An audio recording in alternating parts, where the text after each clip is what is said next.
আজকে দুপুরবেলা খেতে যাচ্ছি। ফ্রাইড রাইস আছে, ইলিশ মাছ ভাজা আছে, আর আছে চিকেন কষা।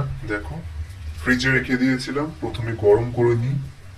কড়া গরম হচ্ছে, প্রথমে ফ্রাইড রাইসটা গরম করে নেবো। দেখো, ঢেলে দিলাম। চলো গরম করা যাক। গরম করে নিচ্ছি ফ্রাইড রাইসটা।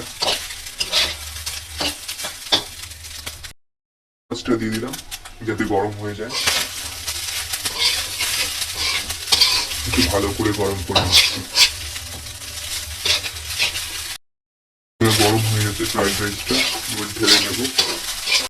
থালায় ফ্রাইড রাইসটা ঢেলে নিয়েছি, আর তার সাথে আছে ইলিশ মাছ। এবার চলো মাংসটা গরম, এক বাটি মাংস গরম করছি। গরম করছি, 2 পিস মাংস আছে, আর তার সাথে 1 পিস আলু। দেখো, গরম হোক, তারপরে খেতে। দেখো, ফ্রাইড রাইস আছে, তার সাথে অল্প একটু সাদা ভাত নিয়েছি, যেহেতু এখানে মাছের তেল ভাজা আছে বেগুন দিয়ে। একটা ডিম সেদ্ধ আছে, এই শাক ভাজাটা আছে, শাক ভাজাটা আমি সাদা ভাত দিয়ে খাবো। আর এই যে চিকেন কষা আছে, সেটা আমি ফ্রাইড রাইস দিয়ে খাবো।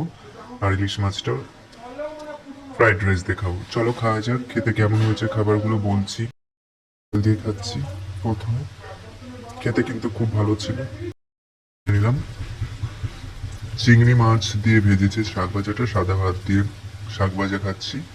বলছি কেমন লাগলো শাক ভাজাটা খেতে। শাক ভাজাটা খেতে কিন্তু খুব ভালো ছিল। ডিম সেদ্ধটা খাচ্ছি, ডিম সেদ্ধ। ইলিশ মাছ ভাজা খাচ্ছি, ইলিশ মাছটা খেতে কিন্তু খুব ভালো লাগে। বন্ধুরা দেখো, মাংস দিয়ে ফ্রাইড রাইস খাচ্ছি, খেতে খুব ভালো লাগলো।